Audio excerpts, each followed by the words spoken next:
আসসালামু আলাইকুম প্রিয় বন্ধুরা, আপনাদের সবাইকে জানাচ্ছি পবিত্র ঈদ উল ফিতরের শুভেচ্ছা ও অভিনন্দন। আগামীকাল বাংলাদেশে পালিত হবে খুশির ঈদ। এক মাস সিয়াম সাধনার পর এই পবিত্র দিনটি নিয়ে আসে আত্মার প্রশান্তি, হৃদয়ের পবিত্রতা এবং সামাজিক মিলনের এক অপূর্ব উপলক্ষ। রমজানের আত্মশুদ্ধির মাস শেষে ঈদ উল ফিতরের যেন এক নবপ্রজন্মের বার্তা নিয়ে আসে। আল্লাহর নৈকট্য লাভের, মাপের, ভালোবাসার এবং মানবিক দায়িত্ববোধের এক নতুন সূচনা। এই দিনে আমরা ভুলে যাই হিংসা, বিদ্বেষ, বিভেদ আর পরস্পরকে জড়িয়ে ধরি ভ্রাতৃত্বের বন্ধনে।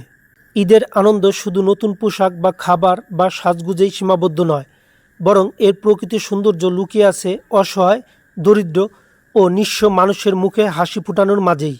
আসুন এই ঈদে সবাই মিলে শপথ করি, ভুলে যাব হিংসা, ভালোবাসব মানুষ, গর্ব শান্তির সমাজ। আপনি এবং আপনার পরিবার যেন ঈদের দিনটা আনন্দ, ভালোবাসা আর শান্তিতে কাটান। আমার পক্ষ থেকে আপনাদের এবং আপনার পরিবারকে জানাই পবিত্র ঈদ উল ফিতরের আন্তরিক শুভেচ্ছা ও অভিনন্দন। ঈদ মোবারক। Hey there. Subscribe to my channel. And also press this bell icon.